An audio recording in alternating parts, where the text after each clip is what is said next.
সম্মানিত ভিউয়ার্স, আসসালামু আলাইকুম। কেমন আছেন সবাই? আজকে আমরা আলোচনা করব 1977 স্কেল নিয়ে।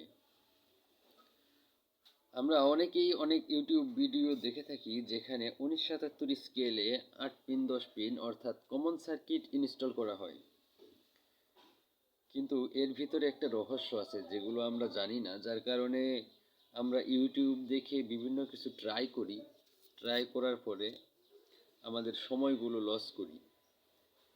কিন্তু আসলে স্কেলের ভিতরে যে জিনিসগুলো আছে, পার্টসগুলো অনেক ছোট, কিন্তু এর ভিতরে কাজও নেই।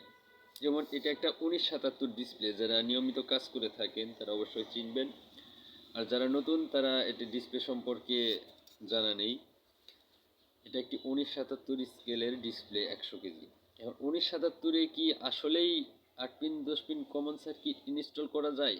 আমি এ বিষয় নিয়ে আগেও একটা ভিডিওতে আলোচনা করেছি যে আমাদের এখানে আইসি নাম্বার যাই থাকুক না কেন, আমরা সর্বপ্রথম কি করব, আইসির পায়াগুলা গুনবো। এখানে সর্বমোট কয়টি পায়া আছে, সেটা যে কোনো স্কেল হতে পারে বা যে কোনো স্কেলের ডিসপ্লে হতে পারে। এই আইসি লেগ যদি 28 পায়া হয়, তাহলে এখানে কখনোই 8 pin 10 pin common circuit install করা সম্ভব না। আর যদি এখানে আইসির পায়া আমার 32টি হয়, তাহলে 8 pin 10 pin common circuit install করা সম্ভব। কিছু 1977 স্কেলের ডিসপ্লে আছে যেখানে আমাদের 32 পায়া আইসি TA6932 ব্যবহার করা হয়েছে, আর বেশিরভাগ স্কেলগুলোতেই TM1640, GN1640, BL1640 এগুলো ব্যবহার করা হয়েছে। তো আমাদের এখানে অবশ্যই খেয়াল রাখতে হবে, যেখানে 32 পায়া আইসি পাবেন সেখানে আপনি 8 pin 10 pin common circuit install করতে পারবেন, আর যেখানে 28 পায়া পাবেন সেখানে আপনি 8 pin 10 pin common circuit install করতে পারবেন না।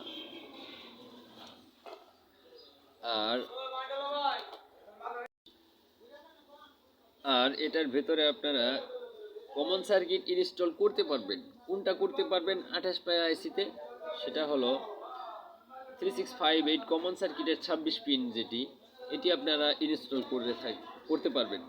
যারা এই বিষয়ে অভিজ্ঞ তারা অবশ্যই জানেন কিভাবে ইনস্টল করতে হয়। আর আপনারা যারা এই ধরনের অ্যাডভান্স কাজ শিখতে চান, তাহলে আপনারা ট্রেনিং নিতে পারেন। আমার ট্রেনিং শুরু হবে আগামী জানুয়ারি থেকে।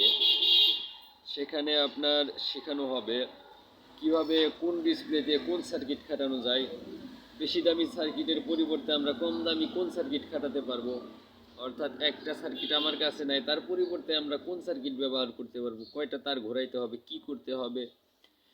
নতুন ব্যাটারি লাগানোর পরেও কিছু কিছু স্কেল আমাদের সার্কিটে লো ব্যাটারি সমস্যা থাকে, একটি সার্কিট কিভাবে রিপেয়ার করতে হয়, সার্কিটের আইসিতে কিভাবে কাজ করতে হয়, তারপর আপনার কিপ্যাডের সমস্যাগুলো কিভাবে সমাধান করতে হয়, ডিসপ্লে কিভাবে মেরামত করতে হয়। আর ডিসপ্লের ভিতরে সব ঠিক আছে, ডিসপ্লেতে লাইট আসে না, এই ধরনের সমস্যা, অর্থাৎ যাবতীয় সমস্যা। যেমন 80777-এ কিছু সমস্যা আছে, কিপ্যাড নতুন সার্কিট লাগাইলে উল্টাপাল্টা কাজ করে, সেক্ষেত্রে ভার্সন থেকে আমরা কিপ্যাড কিভাবে ঘোরাবো, আমরা নিজেদের ইচ্ছা মতো কিভাবে নিজের কোড বসাবো, কোড পরিবর্তন করব, আমরা কোড দিলে কিভাবে, কোড না নিলে সেক্ষেত্রে করণীয় কি, অনেক সময় জাম্পার করেও আমরা ক্যালিব্রেশন করতে পারি না, সেক্ষেত্রে আমাদের করণীয় কি। অর্থাৎ যাবতীয় যত সকল অ্যাডভান্স লেভেলের কাজ আছে আপনারা ট্রেনিংয়ে শিখতে পারবেন। যদি কারো মনে হয় যে না আমার ট্রেনিং ছাড়া সম্ভব না, তো সে ট্রেনিং করতে পারেন। আমার ট্রেনিং শুরু হবে জানুয়ারি থেকে।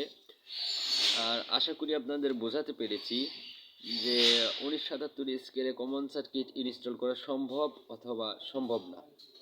আশা করি সুন্দরভাবে বুঝতে পেরেছেন। ধন্যবাদ, ভালো থাকবেন সবাই। আসসালামু আলাইকুম।